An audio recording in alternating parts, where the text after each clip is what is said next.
2 লক্ষ টাকা। 2 লক্ষ টাকার দুধের গরু যদি আপনি ক্রয় করে নিয়ে আসার পরে বাসায় আসার পরে আপনার কথার সাথে যদি কাজের মিল না পান, তাহলে আপনি কিন্তু খামারের প্রথমে একটা ধাক্কা পাবেন, যে ধাক্কা কাটানোর মতো বাসায় এসে কোনো কারণে অসুখ বিসুখ বা কোনো কারণে হঠাৎ যদি দুধ যদি শুকিয়ে যায় বা দুধ যদি কমে যায়, সেক্ষেত্রে আপনার খামারের ঘাটতি হবে। আর বড় গরু মানেই রিক্স, গরম এখন বড় গরু মানে রিক্স। আপনি নতুন লোক, নতুনভাবে খামার শুরু করবেন, এক্ষেত্রে বড় গরু দিয়ে না শুরু করাই ভালো। 1 লক্ষ টাকা করে 2 লক্ষ টাকা এবং দুইটা মিলে দুইটা বকনা বাছুর আপনি 1 লক্ষ টাকা, এই 3 লক্ষ টাকা কিন্তু বিক্রি করতে পারবেন। তাতে করে দেখা যায় বছরে কিন্তু ভালো একটা আপনি প্রফিট আসতে পারে। আসসালামু আলাইকুম সুপ্রিয় দর্শক মণ্ডলী, আমি মোহাম্মদ আলামিন, বগুড়া থেকে বাগুইল গ্রাম থেকে আমি বলছি। অনেকদিন হলো আমাদের খামারের ভিডিওটা অনেকদিন হলো দেইনি, তাই ভাবলাম অনেকদিন পরে আজকে আপনাদেরকে আমার খামারের ভিডিওটা দিই। তো আমার খামারে এসে দেখি গরুগুলোকে গোসল করাতে হবে। গরুগুলো একেবারে গা মাখছে এবং প্রচণ্ড গরম পড়ছে। গরমের ভিতরে গরুকে প্রতিদিন গোসল না করালেই নয়, তাই আমি প্রথমে গোবর পরিষ্কার করে নিয়ে গলাটা ঝাড়ু দিয়ে গরুকে গোসল করাবো। তো ভাবলাম গরুকে গোসল করাতে করাতে এর ফাঁকে আপনাদেরকে কিছু কথা বলি। আমি শোনেন, আমাদের এখানে যে গরুগুলো দেখতেছেন, এই যে লাল গাভীটা যেটা আছে, লাল সাহিওয়াল গাভী, এগুলো কিন্তু জাত উন্নয়নের জন্য। যে কালো যেটা বকনা বাছুর দেখতেছেন, এটাও আমাদের জাত উন্নয়নের বাছুরই। এই সাইডে সাদা কালো যেটা দেখছেন, এটাও আমাদের জাত উন্নয়নের বাছুর। এগুলোর ওইটার মাকে এবারে আলহামদুলিল্লাহ আল্লাহর রহমতে কুরবানি দিছি, কালোটার মা। আর এই বাছুরটাও মাটাকে বিক্রি করা হয়েছে। তো আমরা যদি অল্প টাকায় বা অল্প পুঁজিতে খামার করতে চাই, তাহলে কিন্তু দেশি গরু দিয়ে বা হালকা সাহিওয়ালের ক্রস দিয়ে আমরা জাত উন্নয়ন করতে পারি। আমরা যদি ভালো মানের বা একটু বড় সড়ো টাইপের যদি 40-45 বা 55-60-এর মতো যদি আমরা দেশি গরু কিনি, দেশি গরু যদি ক্রয় করতে পারি, তাহলে সেই দেশি গরু থেকে ভালো ইনসিমিনেশন করে, ভালো কৃত্রিম প্রজননের মাধ্যমে, ভালো সিমেন্ট দ্বারা কৃত্রিম প্রজনন করিয়ে আমরা কিন্তু ভালো বাছুর পেতে পারি। সেক্ষেত্রে আমাদের অল্প টাকায় মোটামুটি ভালো একটা প্রফিট হবে। যেমন ধরেন, আপনি যদি একটা দুধের গরু কিনতে যান, ভালো মানের একটা দুধের গরু কিনতে যান, তাহলে আপনার লাগবে নিম্নপক্ষে 1.5 লক্ষ টাকা, 1,50,000 টাকা অথবা 2 লক্ষ টাকা।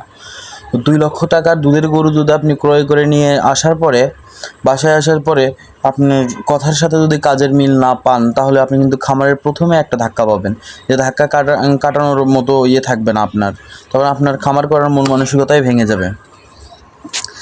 তাই আমার মতে যদি প্রথম অবস্থায় আমরা অল্প পুঁজিতে চেষ্টা করে দেখতে পারি, সবচেয়ে ভালো হয়। যেমন দেশাল গরু কিন্তু রোগ প্রতিরোধ ক্ষমতা ভালো। দুধের গরু বাই চান্স ধরেন আপনি দুধ ঠিকই পেলেন, কথা কাজে মিল ঠিকই পেলেন, কিন্তু গরুটা যদি আপনার বাসায় এসে কোনো কারণে অসুখ বিসুখ বা কোনো কারণে হঠাৎ যদি দুধ যদি শুকিয়ে যায় বা দুধ যদি কমে যায়, সেক্ষেত্রে আপনার খামারের ঘাটতি হবে। আর বড় গরু মানেই রিক্স, গরম এখন বড় গরু মানে রিক্স। আপনি নতুন লোক, নতুনভাবে খামার শুরু করবেন, এক্ষেত্রে বড় গরু দিয়ে না শুরু করাই ভালো। প্রথম অবস্থায় আপনি যদি অল্প টাকার বাছুর নাম আপনি দেশি গাই কিনবেন, আপনি দেশি কোয়ালিটি বা একটু হালকা সাহিওয়াল মিক্সড কোয়ালিটি 45-50-এর মধ্যে অল্প টাকায় গাই কিনলেন। আপনি যদি 45-50 হাজার টাকা করে যদি 4টি গাভী কিনেন, 50,000 টাকা করে 4টি গাভী কিনলে আপনার টাকা আসে 2 লক্ষ টাকা। আপনি 2 লক্ষ টাকার যদি গাভী ক্রয় করেন, 2 লক্ষ টাকা দিয়ে যদি গাভী ক্রয় করেন এবং সেগুলোকে প্রত্যেকটা গাভীকে যদি ভালো মানের সিমেন্ট দ্বারা ইনসিমিনেশন করেন, তাহলে কিন্তু ভালো একটা বাচ্চা পাবেন। আপনি ধরেন আমি কিন্তু আসলে আমেরিকান ডেইরির এআই কর্মী, আমেরিকান ডেইরি কৃত্রিম প্রজনন করি। এডিএলের অনেক ধরনের ভালো অনেক বীজ পাওয়া যায়। শুধু এডিএল না, অনেক কোম্পানি ভালো বীজ পাওয়া যায়। যে আমাদের যে লাল গরুটা দেখতেছেন, এই লাল গরুটা কিন্তু আমরা শাহিওয়াল বীজ দিয়েছি। এটা কিন্তু জাত উন্নয়নের জন্যই। এটা কিন্তু দেশির সাথে শাহিওয়ালের ক্রস। এই বকনাটা হচ্ছে দেশির সাথে শাহিওয়ালের ক্রস। 1.5 মাস হচ্ছে একে বীজ ইনসেমিনেশন করা হয়েছে। আল্লাহর রহমতে আশা করা যায় গরুটা কনসেপ্ট করছে। একে বীজ দেওয়া হয়েছে আমেরিকান ডেইরির শাহিওয়াল 100% 38-10-88 নাম্বার বুলের।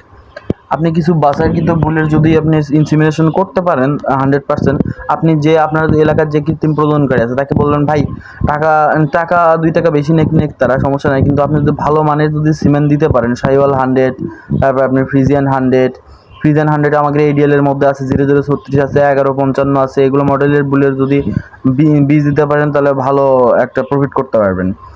আর আমাদের খামারে আসলে একটু পানি পড়ে, তো পানি পড়ার কারণে খামারটা পুরনো।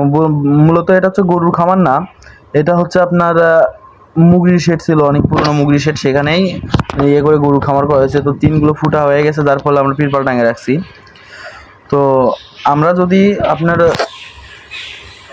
শাহিওয়াল, আবার অনেকের কাছে পাওয়া যায় নেপালিয়ান গিরের বীজ পাওয়া যায়, ব্রাহ্মার বীজ পাওয়া যায়, এগুলো দিয়ে ইনসিমিনেশন করলে ভালো বাছুর পাবো।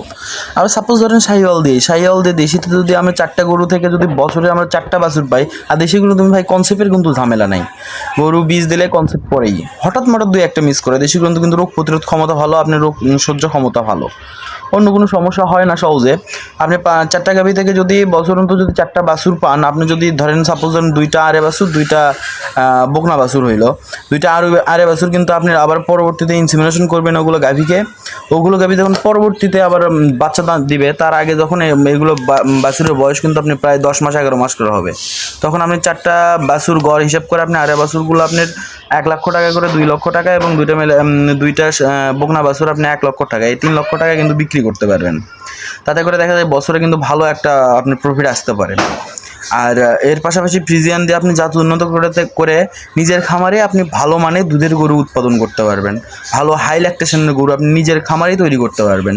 বাজার থেকে কেনার চাইতে আমার মনে হয় নিজের খামারে হাই ল্যাকটেশনের গরু উৎপাদন করাটা সবচেয়ে ভালো হয়। আমার ভিডিওটা আজকে এই পর্যন্তই, আবার পরবর্তীতে আমি ভিডিওতে আসবো ইনশাল্লাহ, আপনাদের আরও কিছু তথ্য দেওয়ার চেষ্টা করব। তো আমার ভিডিওটা ভালো লাগলে অবশ্যই চ্যানেলটি সাবস্ক্রাইব করবেন এবং বেল আইকনটি বাজিয়ে রাখবেন। সবাই ভালো থাকবেন, সুস্থ থাকবেন। আসসালামু আলাইকুম, এই দোয়াই কামনা করি।